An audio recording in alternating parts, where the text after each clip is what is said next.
Okay.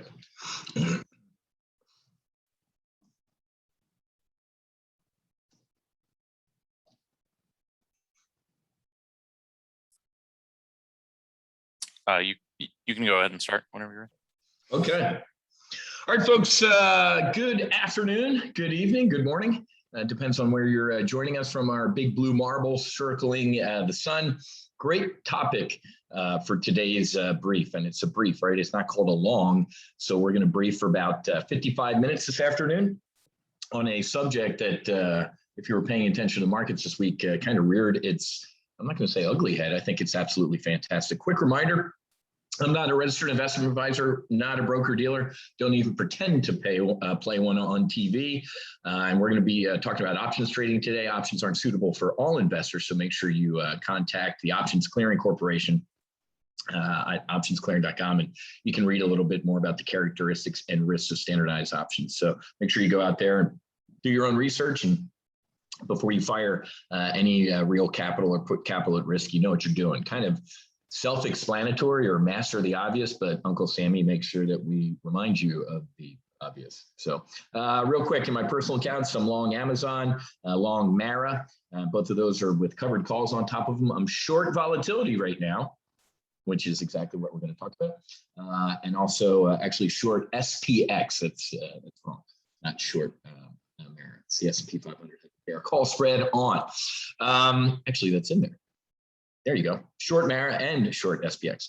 All right, folks, my promise to you, in the next 50 or so minutes, to give you an up-to-date intelligence brief about what's going on. Market changes by the second, by the minute, so you need to really be current with what's going on domestically in the United States, overseas.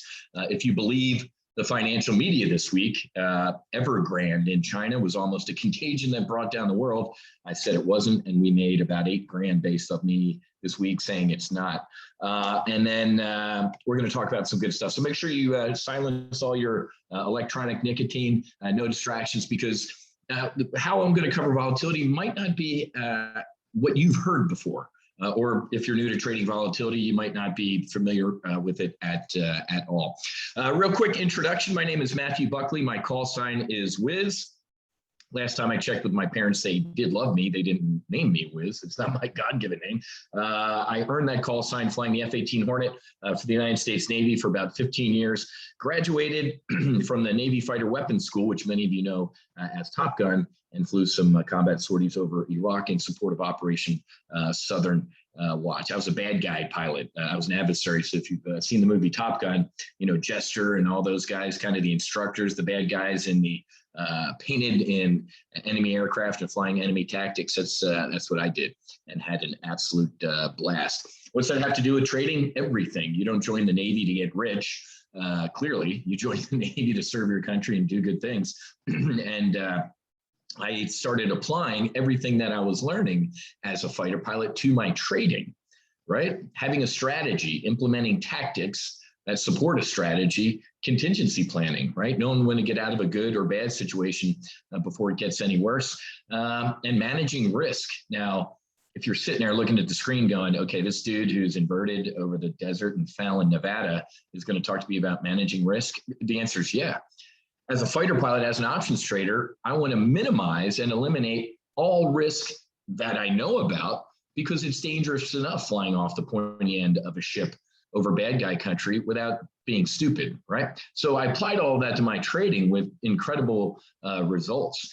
I remember, now I'm going to date myself, but 1991, I was commissioned as an ensign in the United States Navy, went down to my first duty station at Key West Naval Air Station in Florida. And I remember sending 25 bucks to the USAA Aggressive Growth Mutual Fund. So I've been doing this for a while. This ain't my first rodeo. I remember buying a mutual fund and looking at my fees each month and going, why am I paying some dude fees to pick stocks? You know, my wife keeps Ann Taylor in business, and I'm paying the American Express bill. So those are the first two stocks I bought, and it kind of took off from there. Eventually, my trading and everything we're going to talk about turned out to be so good.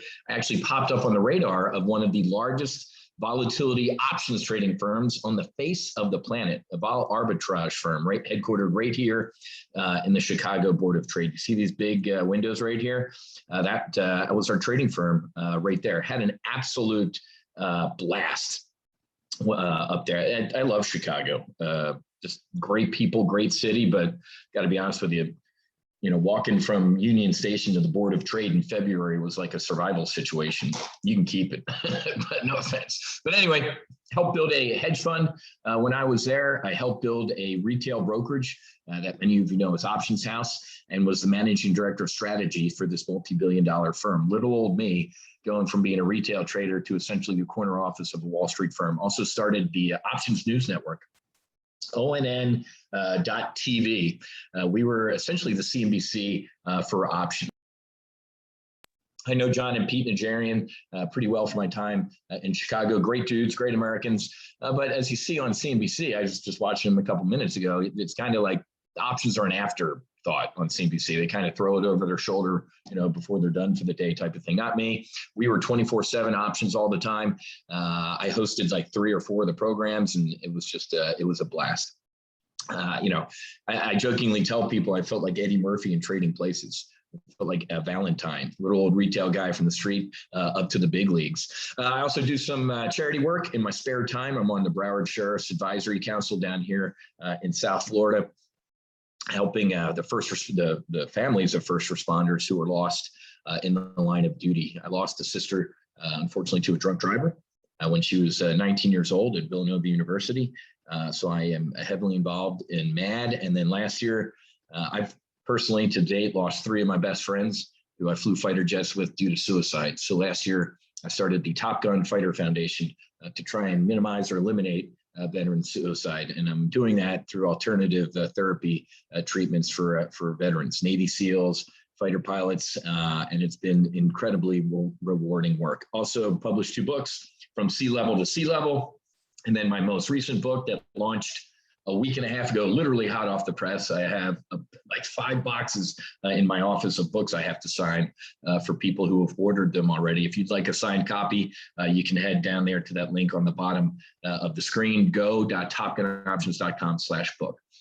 And actually, if you buy both of them, I can sign both of them for you and put them in the mail with all these ones I got to mail out there. Also have a podcast called the Max Afterburner podcast with Whiz. You can check that out on Apple, Spotify, iHeart, Stitcher, essentially all the podcast platforms. So if you'd like to check out my podcast, it's called the Max Afterburner with Whiz. That's me. That's an old picture, but I love that picture. That's actually when we left Chicago and moved down here to South Florida to start Top Gun Options. And that's what we're going to start talking about right now. Top Gun Options and then trading volatility.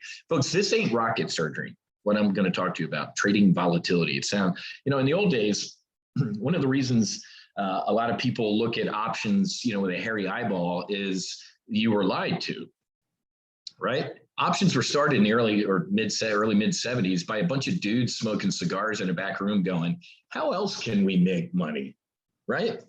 I have an idea. Instead of like buying the stock or selling it, why don't we just have a piece of paper that says we have the right to do that? Yeah, good idea. So we don't have to come out of pocket a ton of money. Let's make it an options contract. So back in the day, they didn't want you, me, the unwashed masses in, playing in their pool, so to speak. So options were started and the retail trader was kind of, stopped out of this. And then obviously when Al Gore invented the internet, we could do what? It kind of lowered the barriers to communication and information. We could start, I'm going to date myself even more. I remember going to the Base Library in like the mid 90s as the internet was just coming online to go get a books on options, like Larry McMillan's book. And I kind of self-taught. My point being is when you hear, trading volatility, it's one of the simplest concepts that you're ever going to learn. And like I said, it ain't rocket surgery. If a poor kid from South Jersey, political science major, knuckle dragging F-18 pilot can do it, you can do it as well. You ready for this? This is all you need to know about trading volatility. This is the volatility commandment. You ready? When vol not volume, when volatility. When vol is cheap, you buy it. When vol is expensive, you sell it. That is a 20-hour lecture on volatility summed up on one slide. And that's all you need to know. Now I'm going to tell you how to employ this, but that's it, folks. Anything else, binomial pricing model, this, Vega, Rho, Gamma, I could bore you literally with 20 hours of stuff, but this is about it. I'm going to show you how we employ. I'm going to show you how we did it this week, because it is not tough. When vol's cheap, when anything's cheap, you buy it. When something's expensive, you sell it. Right? Everybody give me a vertical head nod that makes sense. When vol is cheap, you buy it. When it's expensive, you sell it. Let me give you an example. The F-18 Hornet, the flight control system, right? The F-18 is on the top right of that slide. It ain't cables, right? When you move the control stick, you're a voting member. You move the stick, signal sent to the flight control computers. The flight control computers say, Whiz wants to do this with the airplane. Let's optimize these surfaces perfectly to give him what he needs. Very high tech, man. I remember we were all, as students, we were all freaked out. We're like, oh my God, we have the flight control lecture coming up in the class. And I remember trying to study the flight control system, folks, and I almost gave up. I'm like, I can't, this is insanity. I mean, it was impossible. We were all like, we're all going to fail. Here's what happened. I remember the lecture. It was being scheduled. It was being given by a pilot. And I thought some booger eater engineer from Boeing or McDonnell Douglas was going to come in and give it. Nope, it was an instructor, F-18 instructor. He walked in, went right up to the whiteboard, and he drew a big red circle on the whiteboard with his marker. And he pushed it. And he looked at us and he said, that's the I believe button. Now let's go drink at the officers club. He's like, I believe that the flight controls work. He's like, I don't even understand how they work, and I'm supposed to be giving the lecture. That's my point. So instead of getting into the weeds on some of the option stuff, let's keep it high level on some of the tactics you can employ. So what happened is, let me give you my quick intelligence brief here, because there are some things we have to talk about. So here we go.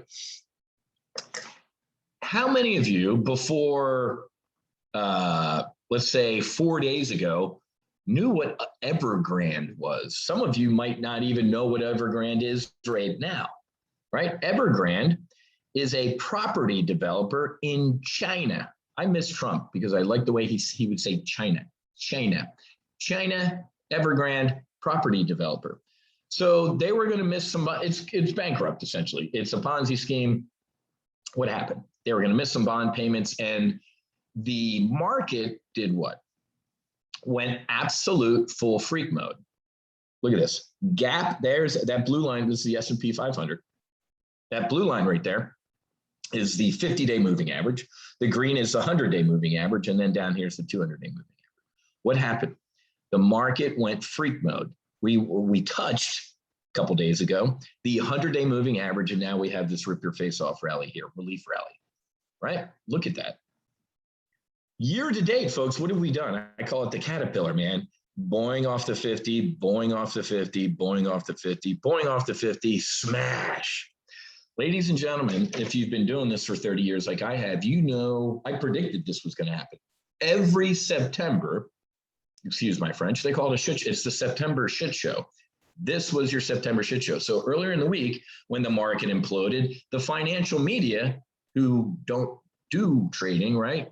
And all these talking heads you see on Fox Business, Bloomberg, CNBC, folks, they don't trade, right? They have their stuff in a blind trust. They're not allowed to trade technically, right? Unless you're a Federal Reserve chief or Fed local bank president, you're allowed to insider trade. You're allowed to buy stuff that the Fed is buying.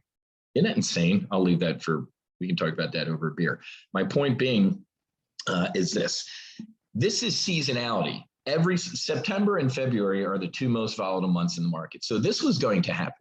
So why am I hating on the commentators? Because when this happened, this was profit taking. This wasn't Evergrande, folks.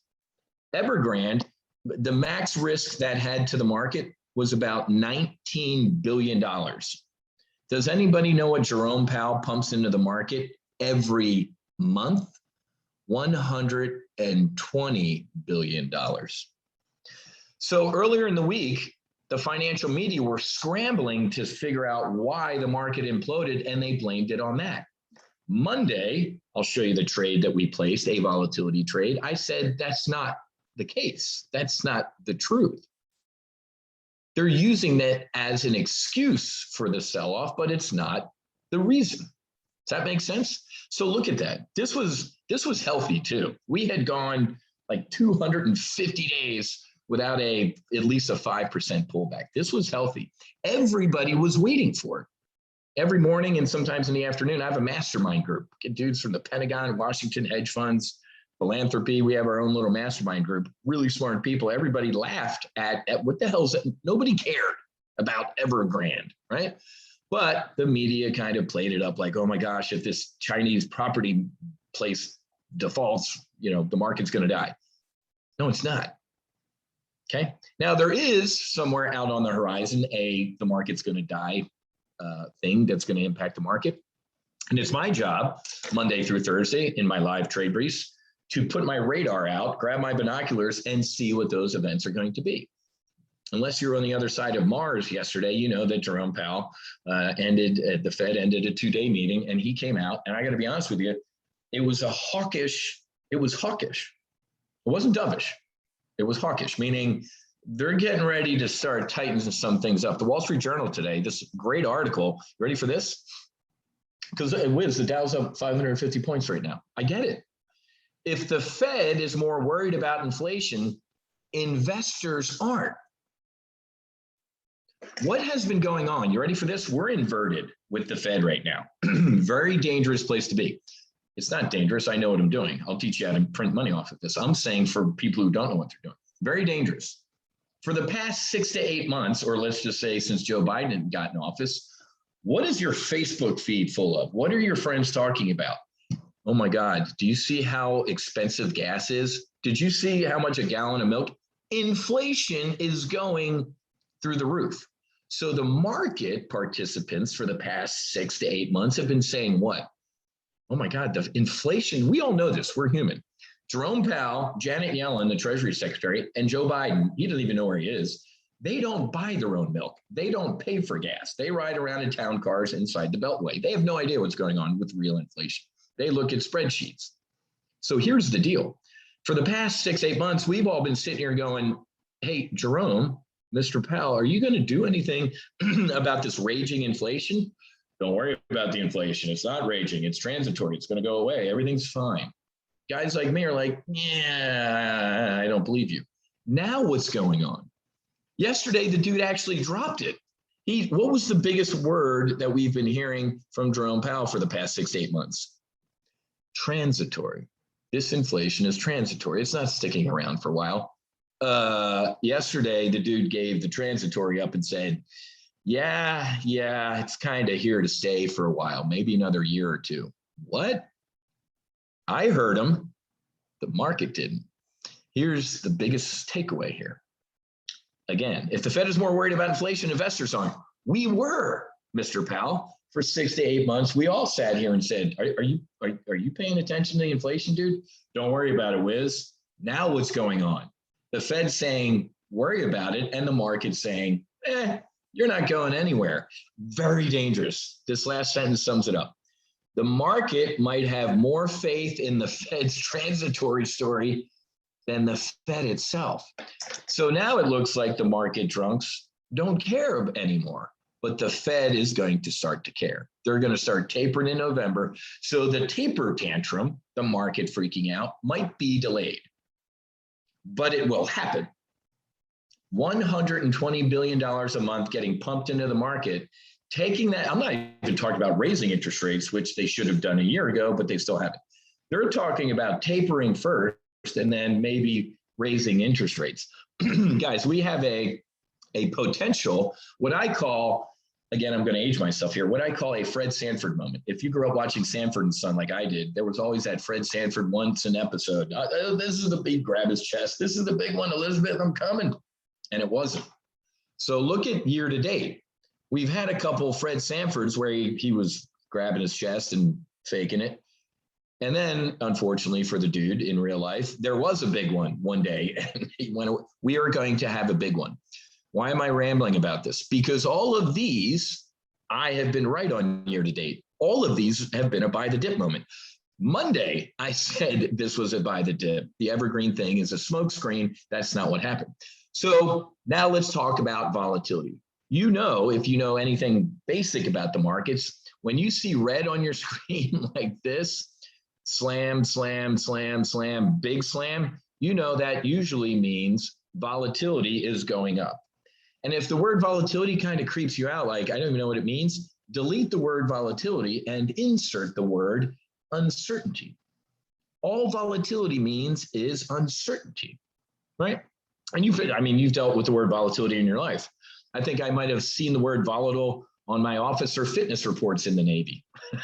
Lieutenant Buckley is a volatile. No, I'm kidding. So seeing all these big pullbacks, what can we expect to see in volatility? Let's go to the chart. VIX. The VIX is what we call the volatility index, right? It's the SIBO, Chicago Board Options Exchange, the SIBO VIX. So look over here at the VIX this week. What happened? Oh my God, the Evergrande's going to go bankrupt and we're all going to die. What did Whiz say? That's not going to happen. And then what happened?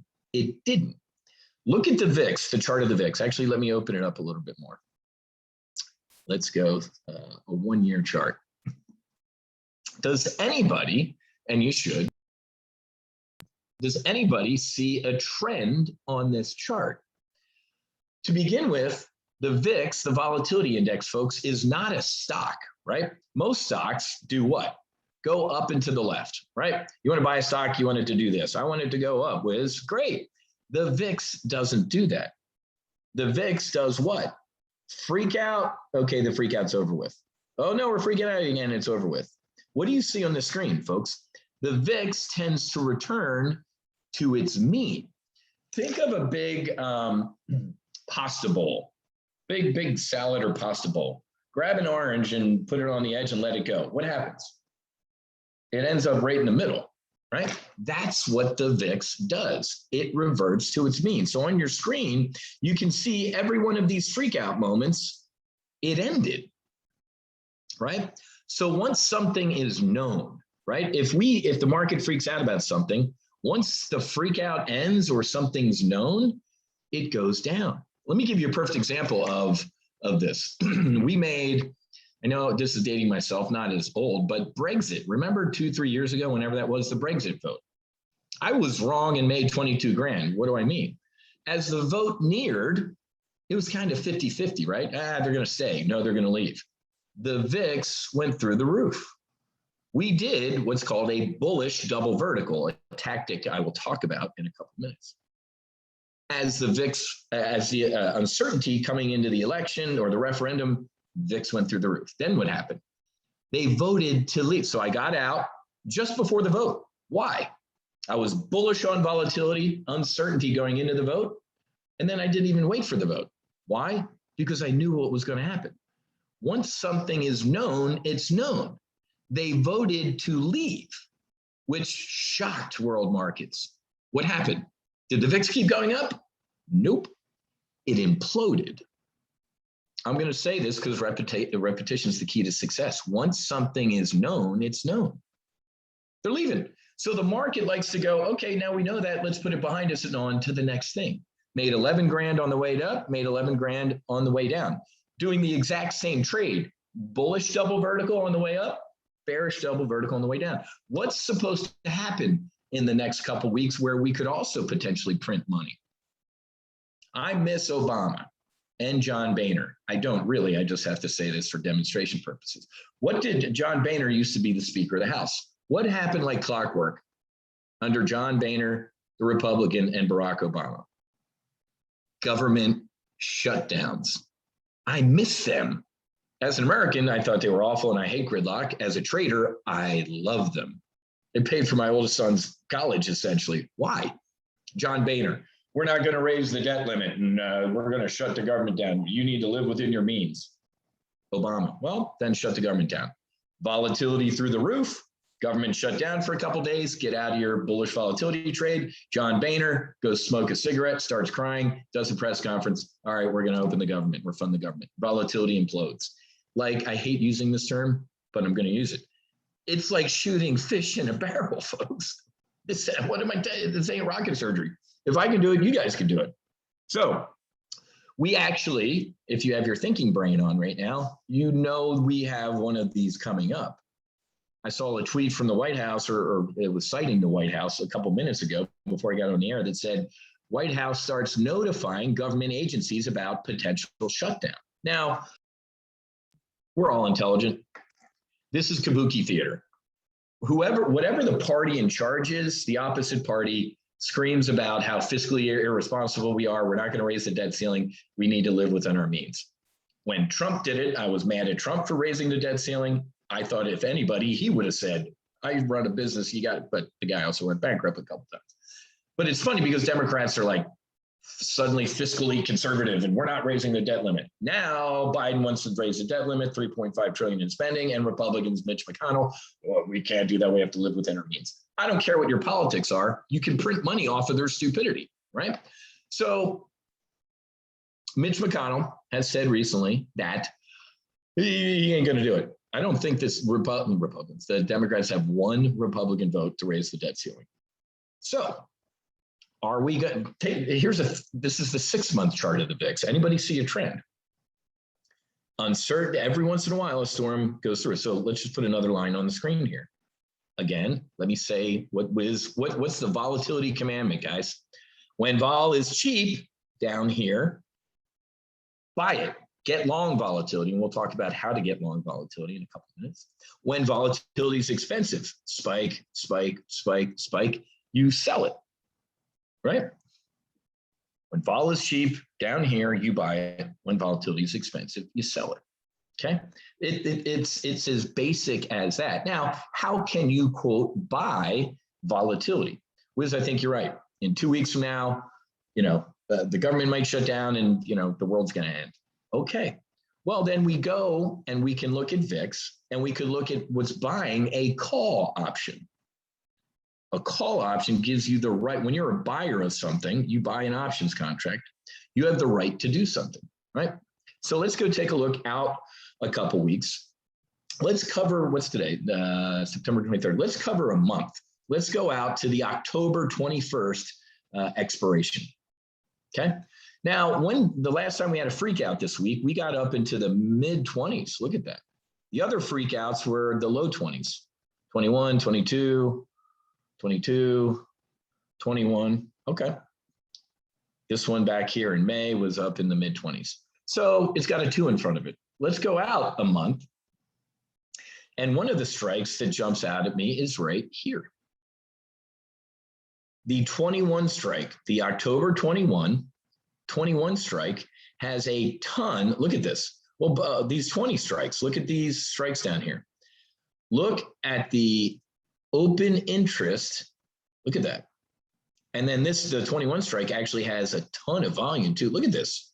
Look at the open interest, 63,000, 49,000, 48,000, 48,000. There is a ton of upside call buying in the VIX out a month from now. Now, remember, these might be people or institutions or large family offices or hedge funds who are doing that. In fact, hedging. If they have a massive portfolio of just long stock, I'm long Apple and Amazon, Microsoft, we have a nice solid portfolio. But if we get kicked in the gut, all of those names are going to get kicked in the gut. Maybe we should buy a little, fill in the blank with me, insurance. Maybe you go out and you buy some upside VIX calls in case a storm blows through. Debt ceiling, government shutdown, who knows? Jerome Powell hits his head and decides to raise interest rates out of the blue. One of the things you would do if you want to buy upside calls is sit here and try to project forward in space and time what bad could happen. And if you think that's a high probability, you buy some upside calls, right? So if you're bullish, meaning you think something's going to go up, if you're bullish on volatility, maybe you go out and you can pick your own time frame. Whiz, I want to be I think the fall might be completely ugly. I don't know when it's going to get ugly, but okay, go out to November. You pick, as an options contract, you go out and pick the date that contract ends. Okay, but all of these down here, folks, all look pretty juicy, right? I mean, the 23s down here for $1.85, $1.90, not a bad idea just to go grab some of these and put them in your filing cabinet and let them sit there. And if you wake up one day and the futures are down 1,000 points, you can sit there and go, I'm glad I got more volatility, and you're hedged. Let me share with you a couple terms. One is a trade. One is a hedge. And the last one is a Frankenstein of both of those words. It's a tredge. Let me go through these individually. Folks, when I place a trade, it better make money, period. I don't get into a trade if I think it's going to lose money. What am I, stupid? When I place a trade, it's like firing a missile or dropping a bomb. I don't do that and go, man, I hope that hits a bad guy. I'm not Joe Biden doing a drone strike. A trade, I want to make money. Not happy if I do. Everybody got that one? That one should be pretty easy. Check. A hedge, you ready for this? Sit up straight. I want to lose money. Now, if you're sitting here, man, I'm coming to a financial presentation and there's a dude telling me that he wants to lose money, you heard me. Folks, I own 2 fighter jets personally right now. I flew the F-18 Hornet for 15 years. Knock on wood, I've never used the ejection seat. Do you think I look at the ejection seat in the aircraft and go, what a waste of money? The time I need to use that thing, it will be to save my life.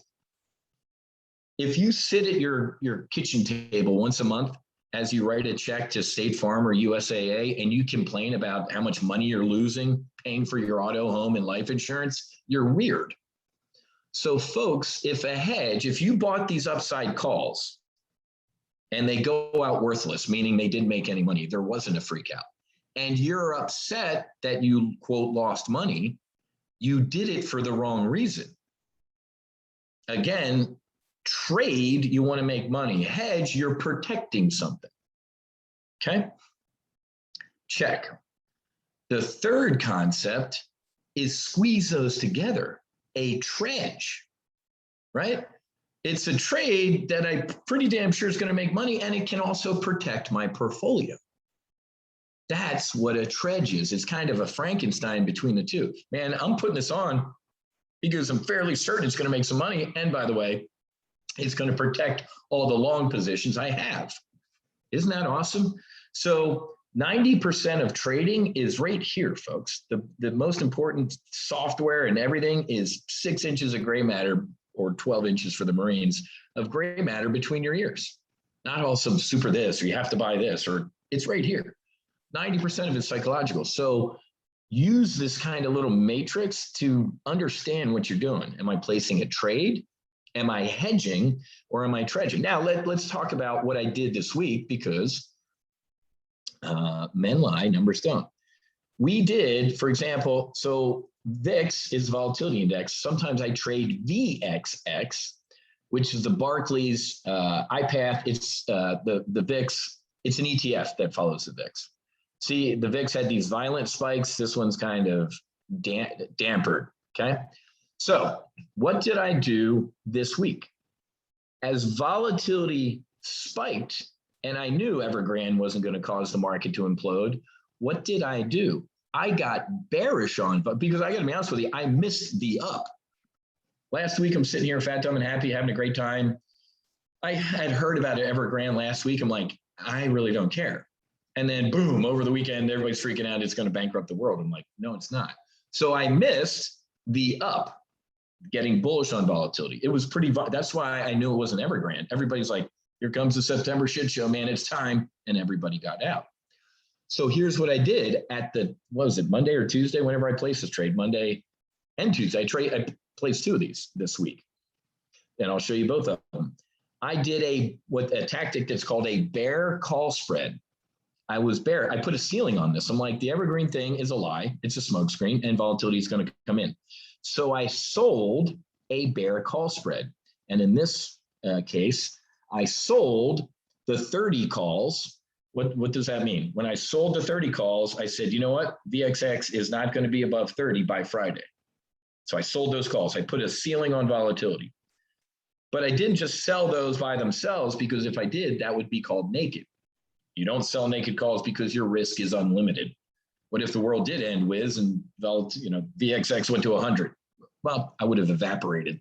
So I don't sell naked calls. So I bought some upside calls. I bought the 30.5 calls kind of as a hedge. Whoops, VXX kept going up, but I'm long above 30.5. So on your screen right now is a tactic called a bear call spread, right? So as long as VXX, which is trading at what right now? $25. As long as VXX is below 30, and that's how volatility moves, folks. Look at this chart. It slams. Volatility usually has a violent move up and then stair step down. But look, it's slammed. This trade is up $4,000, $4,500 in a week. What was the max potential risk in this trade? Let me click analyze. I was risking 99, let's just say 10. I was risking 10 to make 5. Now, if you're sitting here going, man, that's a lot of money, that's a lot of risk, 10, that was for 300 contracts. Again, let me remind you, I can't tell you what to do. I'm not your investment advisor or broker dealer. When you log into Top Gun Options, you get to eavesdrop on what I'm doing, right? Well, Wiz, I'd be comfortable with risking $5,000 in that trade. Well, let me do some political science math for you.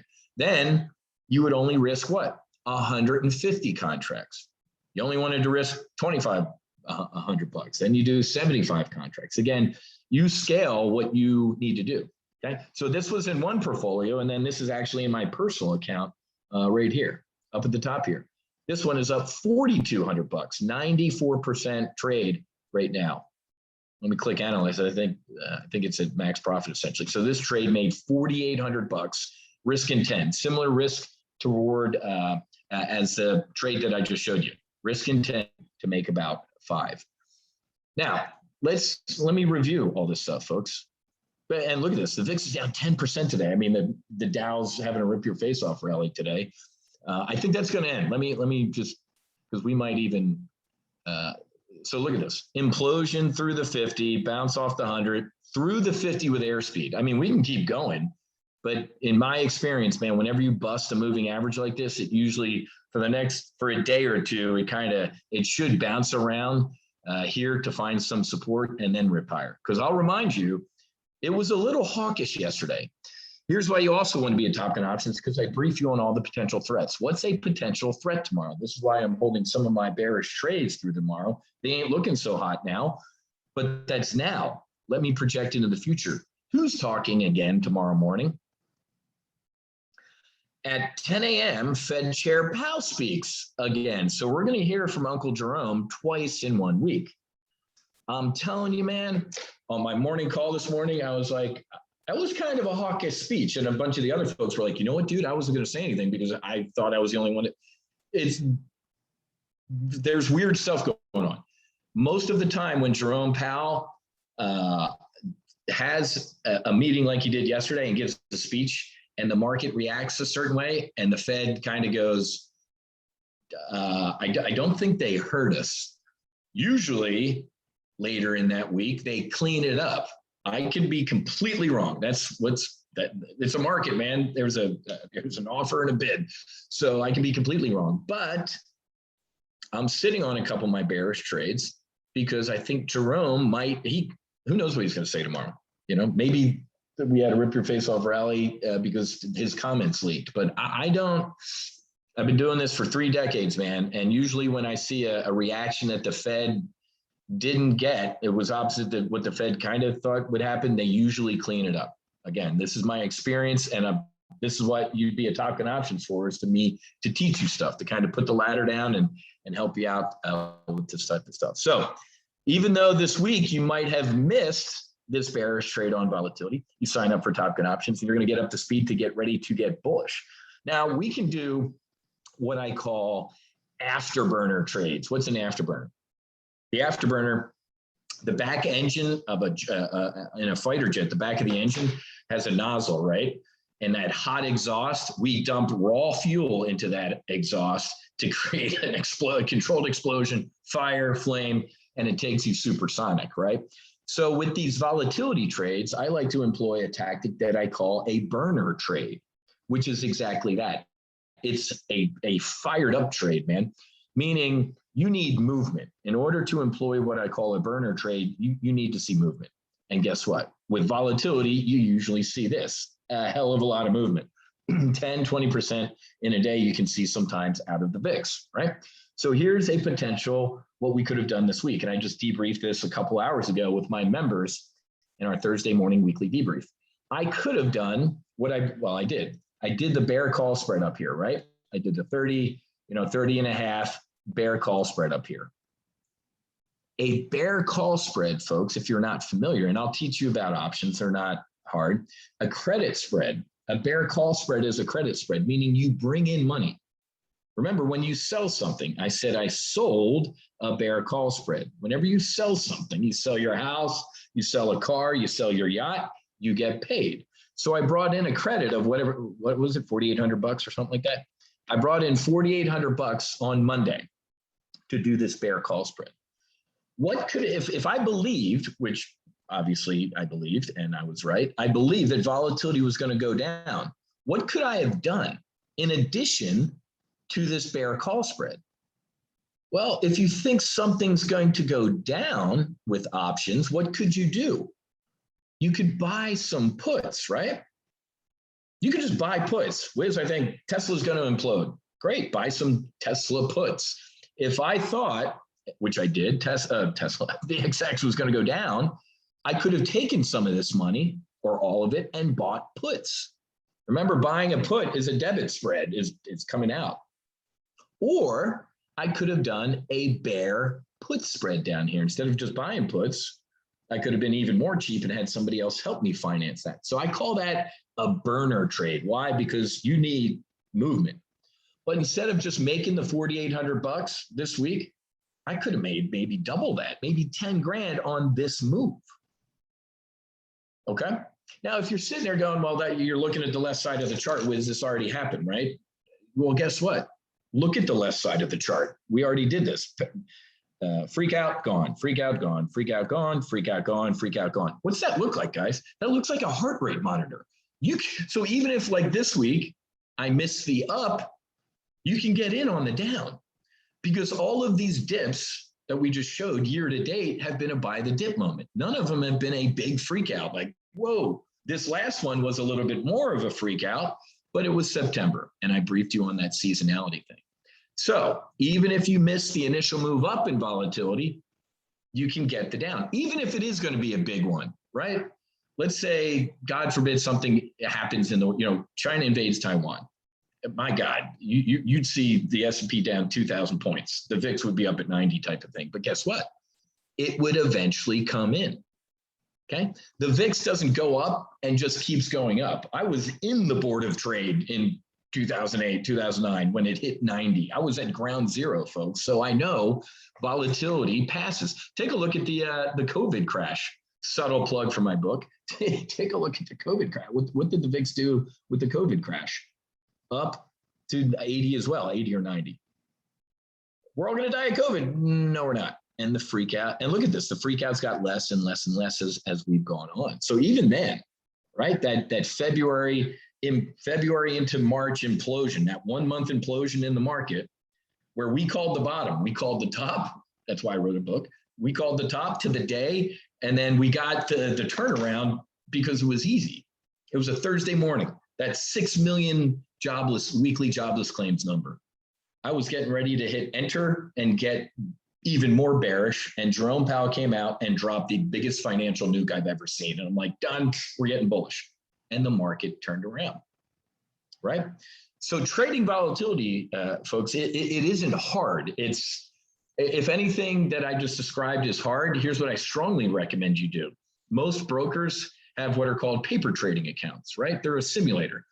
As a pilot, I don't, I didn't read a book on aerodynamics and run out to the F-18 and try and get airborne. I would have died. I would have crashed, right? We go to the simulator building. We give ourselves emergencies. this and fly. We do all sorts of stuff. So you can open a paper trading account, and why don't you trade volatility a little bit for a couple of weeks using funny money, using some fake money there. That's the safest thing to do. But trading volatility is not rocket surgery, folks. And then, like we talked about, if you're sitting here going, you know what, I wouldn't mind a little protection in my portfolio out about a month or so, take a look at some of these upside calls in the VIX. But again, why would you put these on? Is it a trade?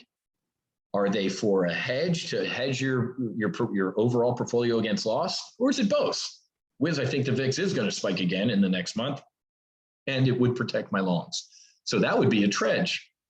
Look into why you're pulling the trigger on something, because if you're not doing it for the right reasons, it could potentially hurt. Does that make sense? Good. All right. So again, let's review our volatility commandment, right? When vol is cheap, what do? You buy it. You get long volatility when it's cheap. Every one of those bounces off the 50 days. As we are up at the top here, everybody's like, what? Fat, dumb, and happy. Everything's great. Nothing bad can happen. Slam. So when everybody's fat, dumb, and happy, that's usually the time I kind of excuse myself from the table and go walk over to the VIX bin, grab me some VIX, and then go back and sit down. So when vol is cheap, you buy it. When it's expensive, you sell it. It doesn't get any easier than that, folks. And if a guy, poor kid from Jersey like me, Navy guy, can figure this out, political science major, you can figure it out as well. So here's what I want to do. I want to keep David and all the speakers after me on time and on target, because that's what we do. So I'm going to give you access to our joint weekly and primary live trade briefs. So I do the weekly options brief Wednesdays at 2, and the primary live trade briefs are Tuesdays at 10 a.m. I covered both of those trades live in those briefs, and I also sent them out via text and email. Right. So here's what I'm going to do. $195 a month.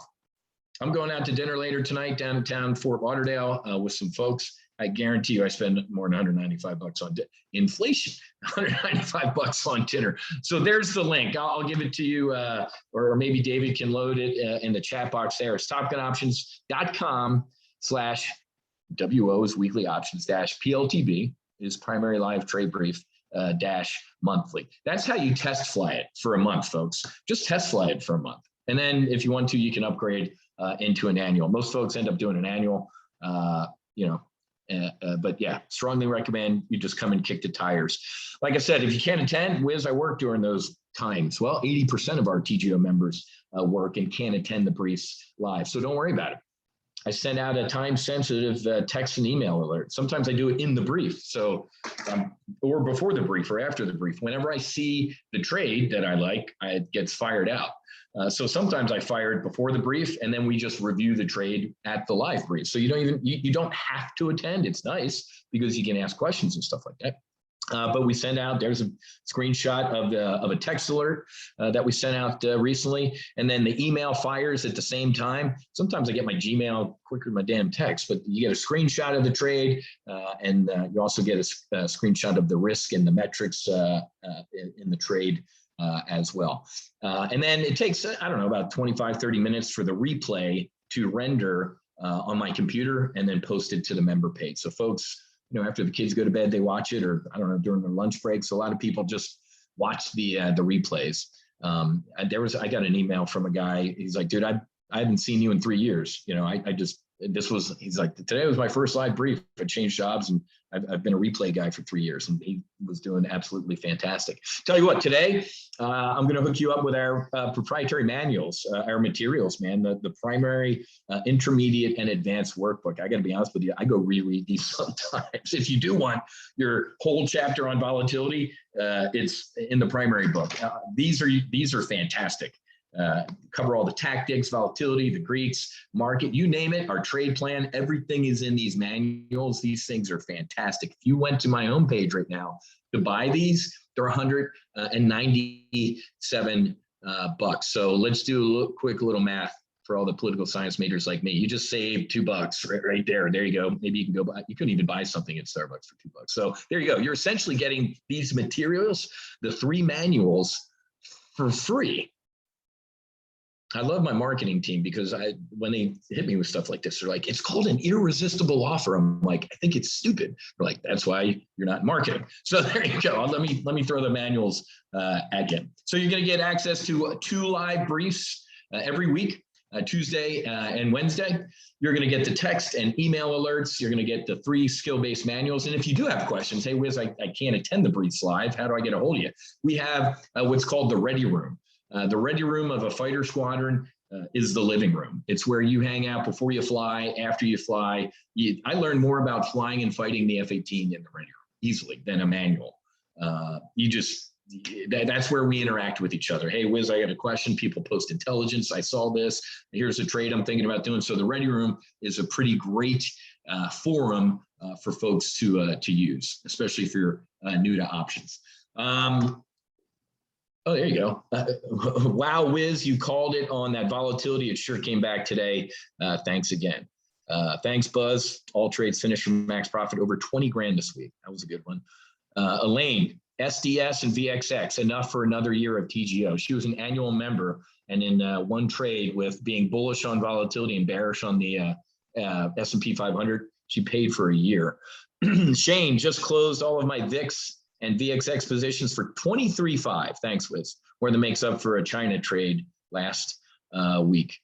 Happy birthday, fellow Capricorn. My chronically ill daughter recently closed one of her first trades for 10K profit. Since she cannot work, we are extremely grateful for your wisdom. I see what he did. Blessings for the new year.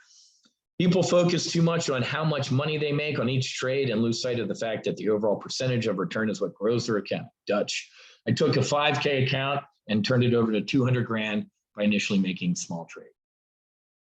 So again, I trade a little bit of a larger portfolio. So if you see Whiz trading, 300 contracts, you have to fly your own SOP, your own standard operating procedures. If you want training, right? I feel like the Flex Seal tape, but wait, there's more. There is more. If you want the full throttle training, it's a little click on an upsell, $195 for 8 sessions. You're going to get access to 8 live training briefs that we do once a quarter. Once a quarter, I do 8 new live trade briefs, man. This is the training. We do this at night, 7 to 8:30-ish, grab a glass of wine, and we sit there and I go through calls, puts, spreads. Nobody leaves one of these training sessions with a question mark over their head or a clue bird on their shoulder, man. This is industry-leading training here, and it's just $195 is a steal. There are brand X companies out there that charge a couple grand for this stuff, and it's a crime. So access to the joint weekly and primary briefs, $195 a month. That's it. TopGunOptions.com/weekly WO-PLTB -monthly. The $195 per month is access to the briefs and everything like that. This other $195 is for 8 training sessions. You don't have to do it. You don't have to do it, Jack Trader. It's optional, the training. I strongly recommend it though. Okay. All right, guys. Any other questions, concerns? Oh, by the ways, trading volatility is like this. You want, if you need it, you're glad it's there, right? So, all right, good. I think it's time. I turn it back over to David so he can get the link one more time. Here, let me go over to here. I'll give it to you right here. One more time, copy, paste. David put it in there for me right there. Good stuff. All right, David, I appreciate it, man. On time, on target. Hopefully everybody got something out of it today. Trading volatility, like I said, is not hard. It's intuitive, right? Once something's known, maybe that'll be commandment number 2. When vols cheap, you buy it. When it's expensive, you sell it. And once something is known, it's known. I knew Monday this thing wasn't going to be that big of a deal. We got bearish on volatility. Come to Top Gun Options. Try us out for a month. And if you like it, you can always upgrade into an annual membership. Okay. All right, guys, have a great rest of your day. Happy hunting. Make sure you hedge, and God bless. David, I appreciate you having me, my brother, and looking forward to working with you again.